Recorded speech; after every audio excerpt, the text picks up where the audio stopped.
Atualização de domingo, dia 29, 17 horas. Segundo os meteorologistas da Metsul, choveu de 50 a 150 milímetros de chuva na parte alta do estado, na parte oeste e também na Serra Gaúcha. Felizmente, na bacia do Rio Jacuí, que é o que mais contribui para a região metropolitana, não se choveu tanto, mas nós temos um alerta de cota de inundação nos rios Caí, Taquari, Paranhana e, consequentemente, no rio Sinos e também no Gravataí, que divide Porto Alegre de Canoas. Nesses rios que já estão com muita água, esse volume de chuva das últimas horas vai acabar aumentando também os seus níveis. Os problemas maiores devem se concentrar na região metropolitana, muito especialmente de Canoas ao Vale dos Sinos. Aqui na região de Porto Alegre, o vento sul vai represar o Guaíba, mas os meteorologistas da Metsul insistem que nós não deveremos ter uma grande cheia, uma grande enchente, como em 2024. Deveremos ficar entre os níveis que já foram apresentados na semana passada e, na pior das hipóteses, no cenário mais pessimista, chegar aos patamares do que nós tivemos em setembro e novembro de 2023, onde nós não tivemos a água do Guaíba passando, por exemplo, por cima dos diques ou pelas comportas, mas sim retornando, em alguns pontos,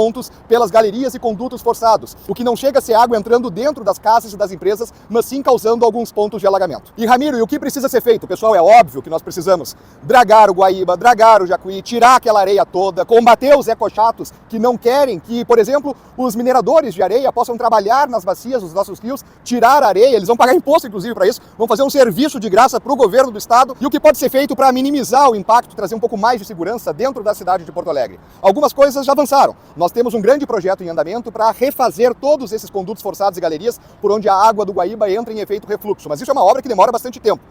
Nesse meio tempo, estão colocando aquelas bags de areia e cimento em cima dos tampões dos condutos. Pode parecer uma solução feia, precária, mas ela é eficiente. Ela traz ali um mínimo de segurança, algo que não existia em 2023 e que acabou agravando o alagamento nessa região da Avenida Voluntários da Pátria. Aqui na Casa de Bombas número 6, bem na divisa entre Porto Alegre e Canoas, que atende toda a parte do bairro Anchieta e também do aeroporto Salgado Filho, uma série de melhorias já foram feitas. Desde a reforma de bombas, como aconteceu também em outras casas, a instalação de geradores, mas muito especialmente uma obra aqui da construção dessas 3 chaminés. Aqui por baixo passam grandes galerias de redes de telefonia, de fibra ótica, que saem de Porto Alegre e vão até a Serra Gaúcha.